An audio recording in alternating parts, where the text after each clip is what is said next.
I think here. No, Herbert. We're not there. We're here. No. Um, here. No, we're not here. We are here. No. Sherbet, you are wrong. We are definitely here. No, Herbert. We're not here. We are here. Yep. We definitely there. Yeah, well done, Herbert. You did well for a beginner.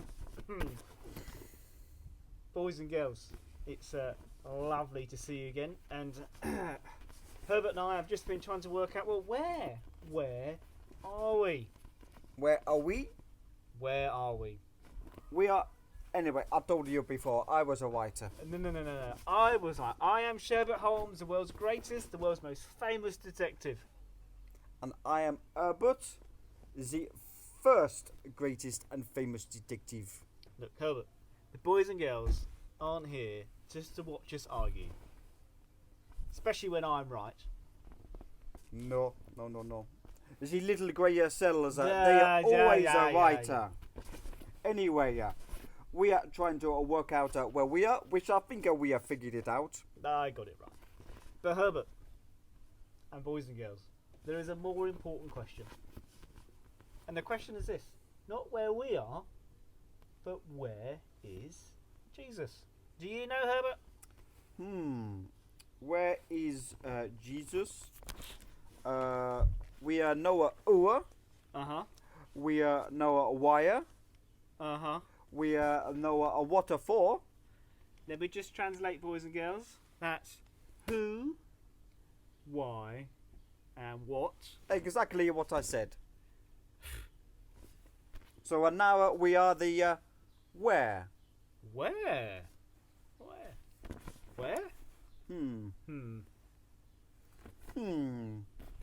Herbert. We? I think we need some help. You and me need some help, but I'm okay. Herbert.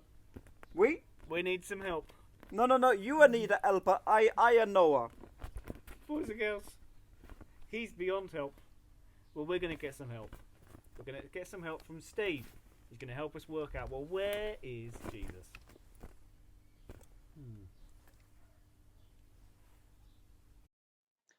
Boys and girls, it's really good to see you again today. And Sherbet and Herbert, suppose it's okay to see you too. Now, boys and girls, my name's Steve, and my job for this morning is to help Sherbet and Herbert understand where. Where is Jesus? I mean, is he on here somewhere? Well, let's have a think. And to help us have a think, we're going to go right the way back to the very, very beginning. You see, we know where Jesus has been, because the Bible tells us that the world was made by Jesus and for Jesus, and Jesus is the King of the world.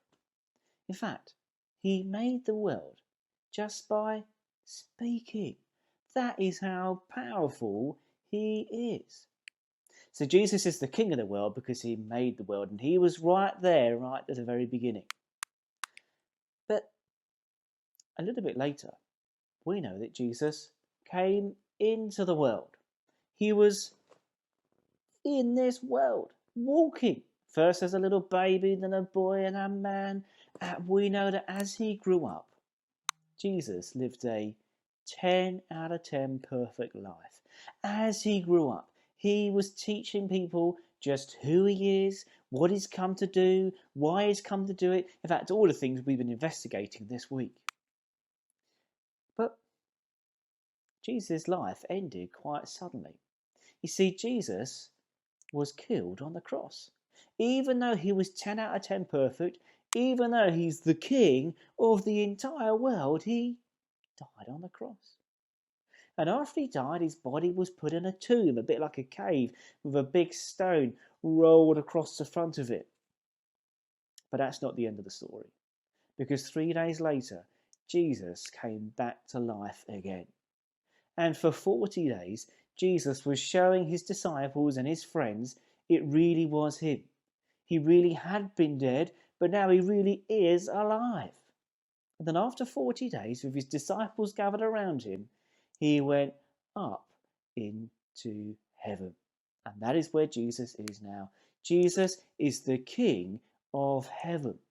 And as the King of heaven, he's ruling there and he's ruling over the entire universe.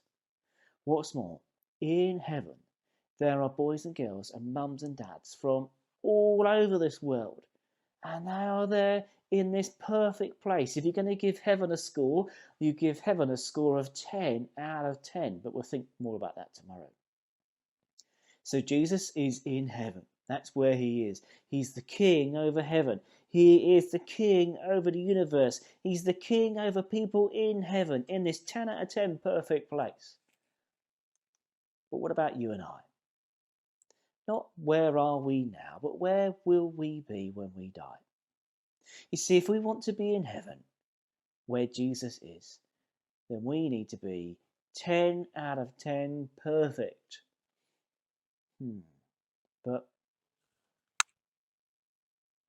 are you 10 out of 10 perfect? I mean, if you're not sure, ask your brother or sister, or ask your mum or dad, are you 10 out of 10 perfect? Because I don't think anybody, in fact, I know that nobody is 10 out of 10 perfect. Because there are times when we all get cross, or jealous, or we tell lies, or we take things when people aren't looking, or we say horrible things about other people, and, boys and girls, as a result, we're not perfect. And we can't be in heaven. But, boys and girls, when Jesus was dying on the cross, even though he was 10 out of 10 perfect, he was dying in our place for the punishment that we deserve. All those things that stop us getting 10 out of 10 perfect were put on Jesus on the cross. We can imagine it like this. Our 10 out of 10 score gets given to Jesus on the cross, and we get his perfect score. It's like a big swap. Should we say that again? Our not 10 out of 10 perfect score gets swapped with Jesus's perfect 10 out of 10, which means we can be with Jesus where? In heaven.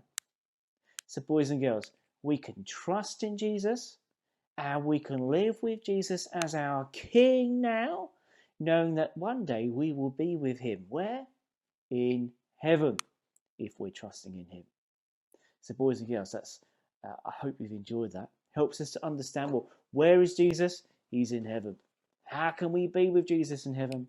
If we trust in him and live with him as our King, because he's the King over all. Well, Simon, are you ready? On 3, see if you can do better than last time. 1, 2, 3. And until next time, ta-ta!